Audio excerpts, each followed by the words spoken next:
അമ്മയുടെ general body കഴിഞ്ഞ ദിവസം ചേർന്നു. ആ സംഘടന ഷമ്മി തിലകൻ എന്ന് പറയുന്ന സീനിയറായ ആക്ടറെ എതിരെ നടപടി എടുക്കുകയാണ്. അദ്ദേഹം ആ സംഘടനയുടെ ചട്ടക്കൂടുകൾ ലംഘിച്ചു, അതിൻ്റെ നിയമാവലികളെ മറികടന്നു എന്നൊക്കെ ചൂണ്ടിക്കാണിച്ചുകൊണ്ടാണ് നടപടി എടുത്തിരിക്കുന്നത്. ഇന്നിപ്പോൾ കഴിഞ്ഞ ദിവസം അത് വിശദീകരിച്ചുകൊണ്ട് ഷമ്മി തിലകൻ ഒരു വാർത്താ സമ്മേളനം നടത്തി. അപ്പോൾ തെരഞ്ഞെടുപ്പ് ചട്ടങ്ങളെ മറികടന്നത് ചോദ്യം ചെയ്തതാണ് താൻ ചെയ്ത പ്രശ്നം, അതിനകത്ത് നടക്കുന്ന മോശം ഏർപ്പാടുകളെ എക്സ്പോസ് ചെയ്തതാണ് താൻ ചെയ്ത കുറ്റം എന്നടക്കമുള്ള കാര്യങ്ങളും വേറെ കുറേ അധികം വിമർശനങ്ങളും ഇദ്ദേഹം ഉന്നയിച്ചു. ചേച്ചി എന്താണ് തോന്നുന്നത്? ഈ സംഘടന ചൂണ്ടിക്കാണിക്കാൻ ഒരു കാരണമുണ്ട് ഷമ്മി തിലകനെ പുറത്താക്കാൻ. ഷമ്മി അതിനകത്ത് നടക്കുന്ന എന്താ പറയുന്നത്, സംഘടനാപരമായ അകത്ത് നടക്കുന്ന ചർച്ചകൾ ഷൂട്ട് ചെയ്യുക എന്ന് പറയുന്ന ഗുരുതരമായ കുറ്റം ചെയ്ത ആളാണ്. ഈ സംഘടനയിലെ അംഗങ്ങളുമായി ബന്ധപ്പെട്ട് ഏറ്റവും വലിയ വിഷയമാണോ ഇപ്പോൾ സംഘടന കൈകാര്യം ചെയ്തത്? പേരമ്മ എന്നാണ് അല്ലേ, AMMA എന്ന് എന്തുകൊണ്ടാണ് വിളിപ്പിക്കുന്നത്? അവിടുത്തെ പെൺമക്കളോടും ആൺമക്കളോടും രണ്ട് തരത്തിലുള്ള സമീപനമാണ് എടുത്തിട്ടുള്ളത്. അതാണല്ലോ ഇതിൻ്റെ തുടക്കം, ഈ വിഷയങ്ങളുടെ തുടക്കം.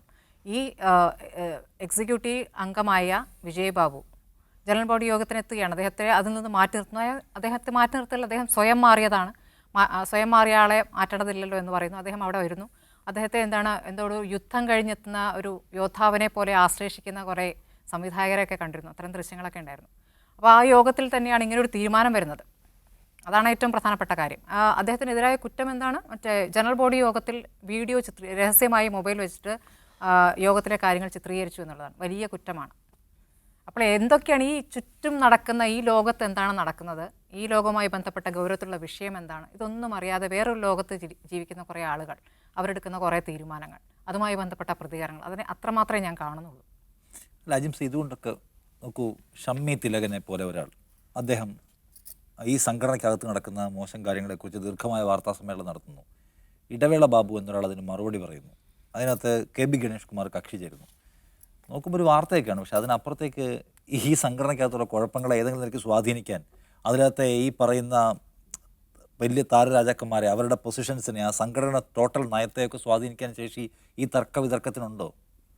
അത് ഞാൻ വിചാരിക്കുന്നത് ഈ ഷമ്മി തിലകനെയൊക്കെ എന്തുകൊണ്ടാണ് പുറത്താക്കാൻ വൈകുന്നതെന്നാണ്. കാരണം ഒരു സംഘടന, ഇപ്പോൾ ഏത് ഇൻസ്റ്റിറ്റ്യൂഷൻ ആണെങ്കിലും അതിനൊരു സ്വഭാവം ഉണ്ടാവും, മൗലികമായൊരു സ്വഭാവം ഉണ്ടാവും. അമ്മ എന്ന് പറയുന്ന അല്ലെങ്കിൽ AMMA എന്ന് പറയുന്ന സംഘടനയുടെ മൗലികമായ സ്വഭാവം അതൊരു പുരുഷാധിപത്യ സംഘടന തന്നെയാണ്. അതിൽ സ്ത്രീകൾക്ക് പ്രത്യേകിച്ച് റോളൊന്നുമില്ല.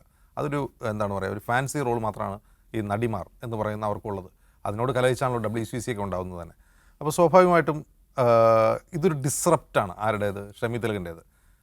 ഒന്ന് ആലോചിക്കുക, നമ്മൾ മൂന്നുപേരും തമാശ പറഞ്ഞിട്ട് ഇടയ്ക്ക് ഒരാളോട് വന്നിരുന്ന് ചുമ്മാ നമ്മളിരുന്ന് കുറ്റം പറയുകയാണ്. കുറേയൊക്കെ നമ്മൾ കേട്ടിരിക്കും, പിന്നെ എന്ത് ചെയ്യും, എടുത്ത് പുറത്തേക്ക് ഇറക്കി വിടും. അതിലുണ്ടാവുക അതാണ് അവിടെ സംഭവിക്കാൻ പോകുന്നത്. കാരണം അവരെ സംബന്ധിച്ച് അവരൊരു കംഫർട്ട് സോണിൽ ചുമ്മാ ചൊറിച്ചിലുണ്ടാകുന്ന ഒരു മനുഷ്യനാണ് ഷമ്മി തിലകൻ. തിലകനും അങ്ങനെ തന്നെയായിരുന്നു. നീതി ന്യായം എന്നൊക്കെ പറഞ്ഞ് വെറുതെ ആവശ്യമില്ലാത്ത വർത്താനം പറഞ്ഞിട്ടുണ്ട്. ഷമ്മി തിലകൻ പറയുന്നത് ഷമ്മിയേക്കാൾ കൂടുതൽ ഒച്ചപ്പാട് ഉണ്ടാക്കിയിട്ടുണ്ടല്ലോ ഗണേഷ് കുമാർ എന്നുള്ളതാണ്. പക്ഷേ ഗണേഷ് കുമാർ ഇപ്പോഴും ഉണ്ട്. ഗണേഷ് കുമാറിന് അധികാരമുണ്ട്. ഗണേഷ് കുമാർ LDFൻ്റെ ഭാഗമാണ്. ഗണേഷ് കുമാർ ഭരണകക്ഷിയുടെ ഭാഗമാണ്. ഗണേഷ് കുമാർ പുരുഷനാണ്. ഗണേഷ് കുമാർ അവിടെ സ്ത്രീകളെ സപ്പോർട്ട് ചെയ്യാൻ കാര്യമായിട്ട് പോകുന്നൊന്നുമില്ല.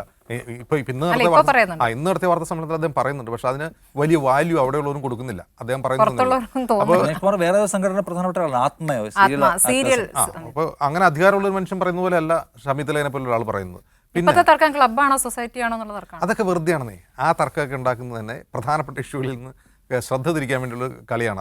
അതിലൊന്നും വലിയ കാര്യമൊന്നുമില്ല. ഞാൻ പറയുന്നത് അമ്മയെ നന്നാക്കാൻ വേണ്ടി ഇനി പുറത്തു നിന്നുള്ള ആളുകൾ ശ്രമിക്കാതിരിക്കുകയാണ് നല്ലത്. അതിനകത്ത് തന്നെ ഇങ്ങനെയുള്ള ഡിസ്ട്രപ്റ്റ് ഉണ്ടാവുകയും അവർ ഈ പറ്റാത്തവരൊക്കെ ഇറങ്ങി പുറപ്പെടുകയും ചെയ്യുക എന്നുള്ളതാണ്. ഇപ്പോൾ നോക്കുക, അമ്മയുടെ മെമ്പർഷിപ്പ് ഫീസ് കൂട്ടിയിട്ടുണ്ട്. എത്രയാണ്? 2.5 ലക്ഷം രൂപ.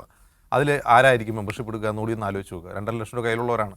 അപ്പോൾ അങ്ങനെയുള്ള ആളുകളെ അതിൽ ചേരാൻ പോകുന്നുള്ളൂ. പിന്നെ മലയാള സിനിമയുടെ ഇന്നത്തെ അവസ്ഥ വേറെ ഒന്നാണ്. കാരണം സ്ഥിരമായി ഒരു 10-15 വർഷമൊക്കെ ഫീൽഡിൽ നിൽക്കുന്ന അഭിനേതാക്കളുടെ എണ്ണം കുറഞ്ഞു വരികയാണ്. എന്ന് മാത്രമല്ല, പുതുമുഖങ്ങൾ ധാരാളമായി വരുന്നു. 1-2 സിനിമകളിൽ അഭിനയിക്കുന്ന ആളുകളും വന്നുകൊണ്ടിരിക്കുന്നു. അപ്പോൾ ഈ താരം എന്നുള്ളൊരു പരിഗണനയൊക്കെ ആളുകൾക്ക് കിട്ടുന്ന കാലം കഴിഞ്ഞു. ആ കാലം കഴിഞ്ഞുകൊണ്ടിരിക്കുക. എനിക്ക് തോന്നുന്നു ഇനിയിപ്പോൾ മമ്മൂട്ടിക്കും മോഹൻലാലിന് ശേഷമൊക്കെ ഒരു സൂപ്പർ സ്റ്റാർ അല്ലെങ്കിൽ മെഗാ സ്റ്റാർ എന്നൊക്കെ പറയുന്ന താരപതിയൊന്നും സംഘടനകളുടെ ഈ പരമാധികാരത്തിന്റെ ചെറിയ നടിയിൽ നിന്ന് സിനിമ ഉണ്ടാക്കുന്ന കാലം പോയി. ആ കാലം പോയി. ആളുകളുടെ മൊബൈൽ ഫോണിൽ സിനിമ ഉണ്ടാക്കുന്ന കാലമാണ്. ഈവൻ COVID-19 ലോക്ക്ഡൗണിൻ്റെ സമയത്ത് സിനിമ ഉണ്ടാക്കി എഡിറ്റ് ചെയ്ത് പുറത്തിറക്കിയ മലയാള ഇൻഡസ്ട്രിയാണ്. ഇങ്ങനെയൊന്നും മസിൽ പിടിച്ചിട്ടൊന്നും ഒരു സംഘടന നിൽക്കാൻ പോകുന്നില്ല. അത് അവർ എപ്പോൾ മനസ്സിലാക്കും എന്നുള്ളതാണ് കാര്യം. യെസ്, അതിൻ്റെ ആത്യന്തികമായ ക്ലൈമാക്സ് അവർക്ക് പ്രയാസത്തോടെ ഏറ്റുവാങ്ങേണ്ടി വരുമെന്ന് തന്നെ വിചാരിക്കണം.